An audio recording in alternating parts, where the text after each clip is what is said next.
छोटा लड़का पहाड़ी पर चढ़ रहा था। वह हजारों मील दूर दुश्मन को मारना चाहता था। जैसे ही उसने ट्रिगर दबाने की कोशिश की, बगल में खड़े कमिश्नर ने उसे रोक लिया। क्योंकि 38 की दूरी लगभग 500 मीटर थी, उसे सलाह दी गई कि गोलियां बेकार मत करो। लेकिन लड़के को इस पर विश्वास नहीं था। उसने देखा कि उसने बंदूक से गोली निकाल ली है और फिर एक छोटे चाकू से उसे रगड़ना शुरू कर दिया। 2.5 साल से भी कम समय में गोली एक सर्पिल आकार में घिस चुकी थी और उसे बैरल में भर दिया गया। जब वह निशाना लगा रहा था तो उसने नहीं चाहा कि उसकी आंखें उसके साथियों जैसी हों। वह किसी पर विश्वास नहीं करता था। वह बस गोली को घिसता रहा और सपना देखता रहा कि दुश्मन को हजारों मील दूर से मार देगा। यह कोई बकवास नहीं थी, बल्कि लड़का आत्मविश्वास से भरा हुआ था। उसने 8 गुणा स्कोप से देखा और फिर बंदूक को एडजस्ट किया।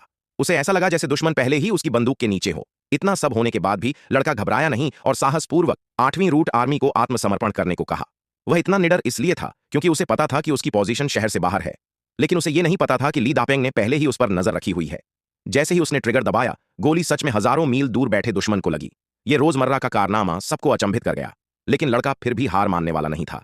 इसलिए उसने जासूस भेजे ताकि चुपके से हमारी पोजीशन की जानकारी हासिल कर सके। उसे लगा कि उन्होंने सब कुछ परफेक्ट किया है, लेकिन ली दापेंग ने उन्हें तुरंत पकड़ लिया। हम टो ही कर रहे हैं, ये कोई मजाक नहीं है। यहां आसपास तो ऐसी घास भी नहीं है। दापेंग जानता था कि जापानी हमारी सैन्य स्थिति की जासूसी करना चाहते हैं, लेकिन उसने उन्हें सफल नहीं होने दिया। उसने अपना मार्क 7 निकाला और ताबड़तोड़ फायरिंग की। जापानी प्रतिक्रिया भी नहीं कर पाए और मारे गए।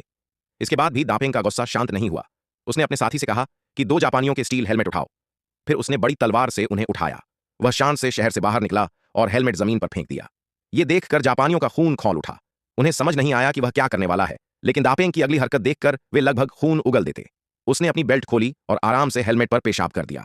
उसने जापानियों की इज्जत जमीन पर पूरी तरह कुचल दी। उसका बायां कंधा दर्द से टूटा जा रहा था, लेकिन वह सह गया और दांत भींच लिए।